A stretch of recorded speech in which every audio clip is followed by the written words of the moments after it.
5 tahun anak lelaki saya diculik dan dibawa lari ke Thailand, namun sehingga kini tiada kabar berita luar seorang ibu. Wan Sarizal merupakan ibu kepada Muhammad Aiman Zafri 29 yang kisah penculikannya oleh individu yang dipercayai anggota kumpulan sindiket pernah mendapat liputan media pada 2018.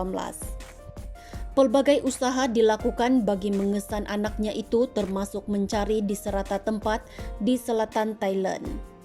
Bulan lepas saya berkunjung ke sana, sampai ke petani pergi untuk cari anak saya tapi tak jumpa. Ada orang dakwa pernah lihat kelibat anak saya melalui cara pemakaian dia dan gaya dia tapi tak tahu di mana dia berada. Bukan sahaja usaha mencari, bahkan usaha melalui jalan alternatif lain turut dilakukan termasuk memohon bantuan ustaz dan pelajar tahfiz melakukan solat hajat. Apa yang menyedihkan, anak tunggal Aiman yang kini berusia 7 tahun sentiasa bertanyakan ayahnya, bahkan sering bermimpi bertemu ayahnya jelasnya ketika ditemui di sini. Katanya anak Muhammad Aiman, Muhammad Ryan Rizki, ketika kejadian berusia 2 tahun lebih dan tinggal bersama ibunya Nur Azra Sazwani Abdullah. Mengulas lanjut kejadian itu, katanya Muhammad Aiman dibawa lari oleh sekumpulan penjenayah pada 5 Julai 2017 sewaktu bersama istrinya pulang dari bekerja. Wan Sarizal berkata anaknya itu dilarikan oleh 5 lelaki di Jalan Taman Maju Kota Baru pada jam 11.30 malam. Anak bersama menantu dalam perjalanan pulang dari tempat kerja sebelum sebuah kereta yang dinaiki 5 lelaki menghimpit dan mengambil anaknya di hadapan sebuah kedai runcit di Jalan Taman Maju di sini.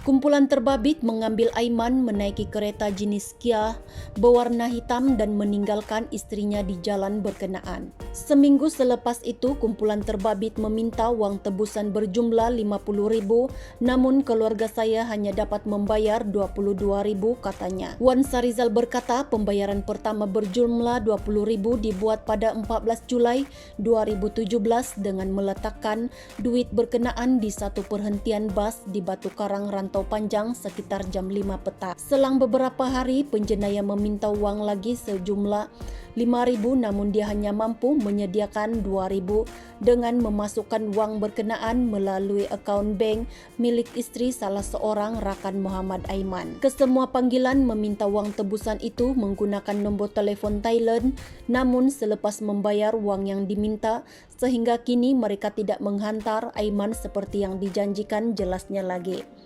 Sepanjang kehilangan anaknya itu, 7 laporan polis sudah dibuat. Saya tak tolak kemungkinan Aiman dan rakannya dikenali sebagai pokwe ada kaitan dan mempunyai hutang dengan kumpulan tertentu. Tetapi Aiman tak pernah ceritakan sehinggalah Aiman dibawa lari, tambahnya.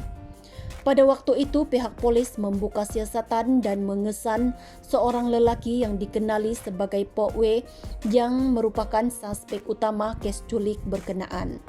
Timbalan Ketua Polis Daerah Kota Baru pada waktu itu, Suprintendan Nur Halim Nuridin berkata, suspek yang dikenali sebagai Ahmad Sazwan Yaakob bagi membantu siasatan mengikut Seksyen 363 Kanun Keseksaan kerana menculik.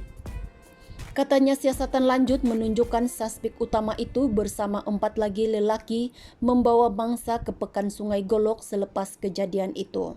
Pihak polis juga telah menahan 4 lelaki dan seorang wanita berusia 21 hingga 26 tahun yang merupakan kenalan kepada mangsa pada waktu kejadian itu. Walaupun bantuan Interpol dan juga pihak berkuasa Thailand membantu mengesan Aiman dan rakannya pokwe, sehingga kini kedua-dua individu berkenaan masih gagal dikesan.